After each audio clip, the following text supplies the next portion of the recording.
Hello, garden lovers. If you love gardens and love gardening, I bet you are super excited that spring is just about here, only a couple of days away. There's already lots of beauty starting to pop up out of the soil, and in a moment we will be going over 10 March garden tasks we are doing here at Southern California Gardening.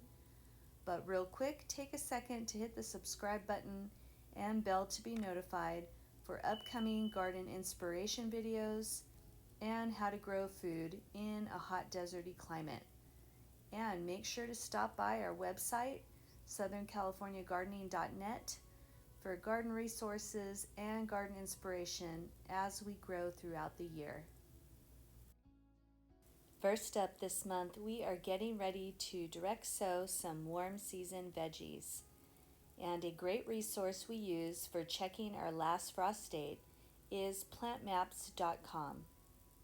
We have a link to their interactive map on our website.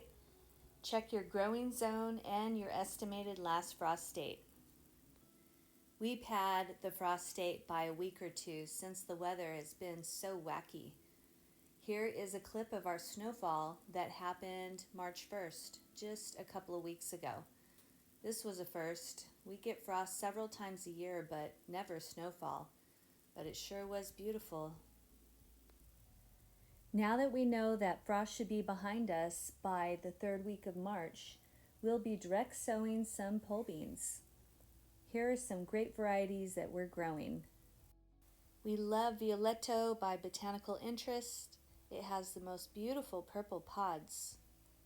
And for an excellent green bean, try Kentucky Wonder.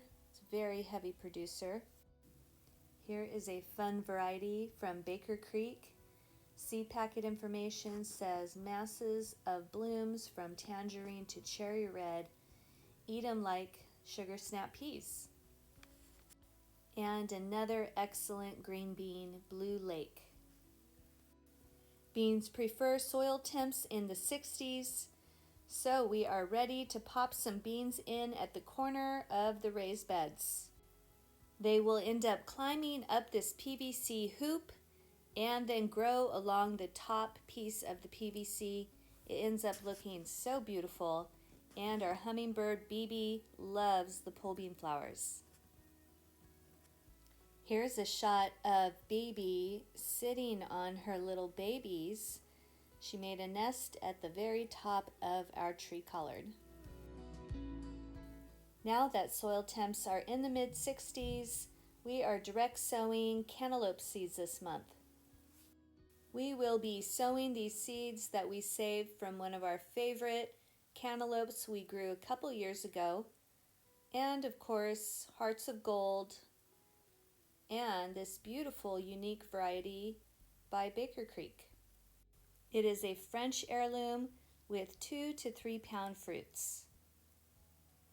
Cantaloupe plants do best when direct sown, but due to our grub activity, we're also starting them in containers for transplanting just in case there are grubs in the soil that end up going after the young roots.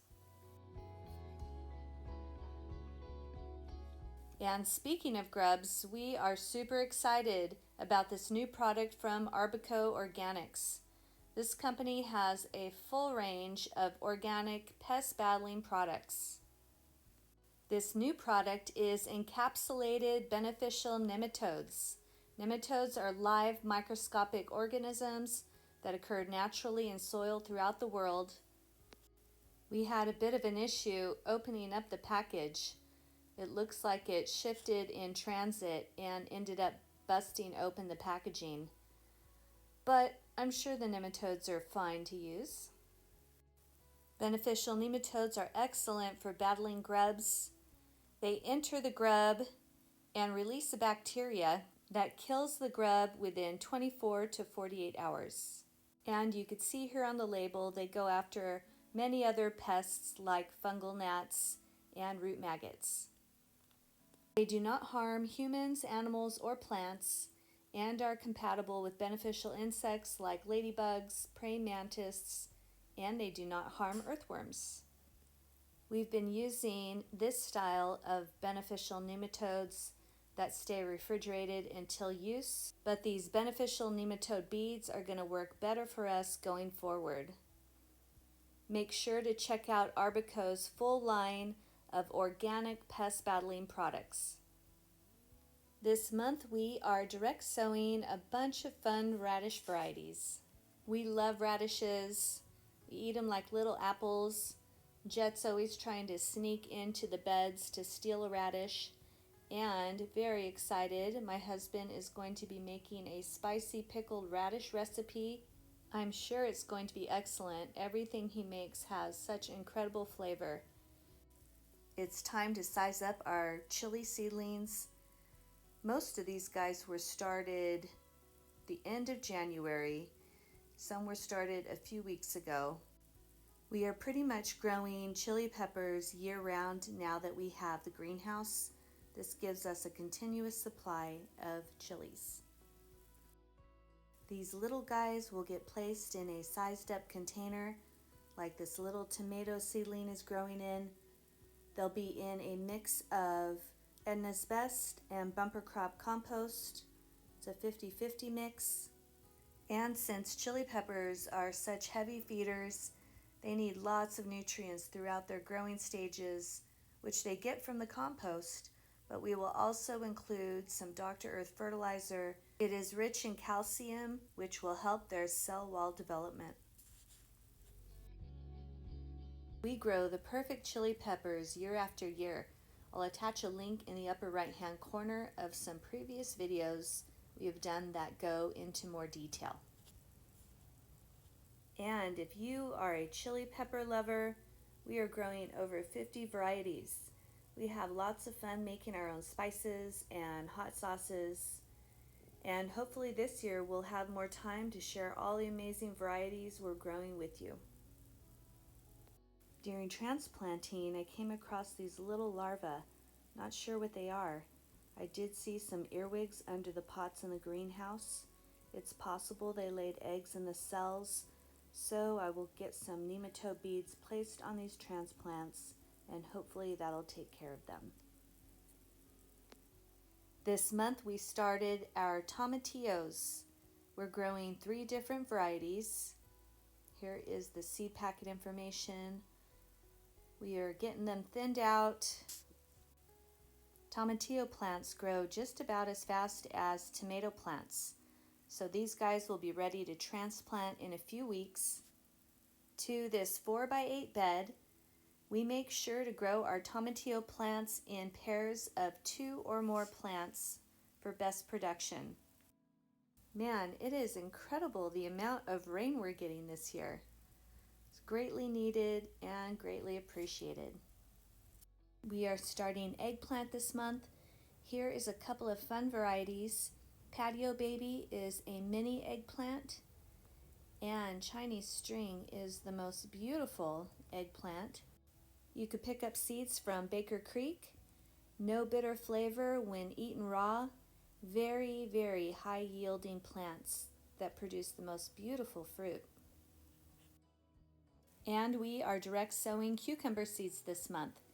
Here are our top 4 favorite varieties, but we have many varieties we enjoy. We will succession plant cucumber seeds every few weeks for the next few months to make sure that we have a continuous supply of cucumbers throughout the season. And for the next couple of months, we have lots of thinning and relocating going on. Here is some bee balm. We have thousands of baby plants starting here, but we don't want to grow that much bee balm. These are all volunteers from the seeds that have dropped last season. So we will get them thinned out and we'll transplant some to other parts of the property. We grow strawberries as a ground cover in a few different areas. And after the winter, it's time to do some freshening up. Strawberry plants are very durable, hardy plants.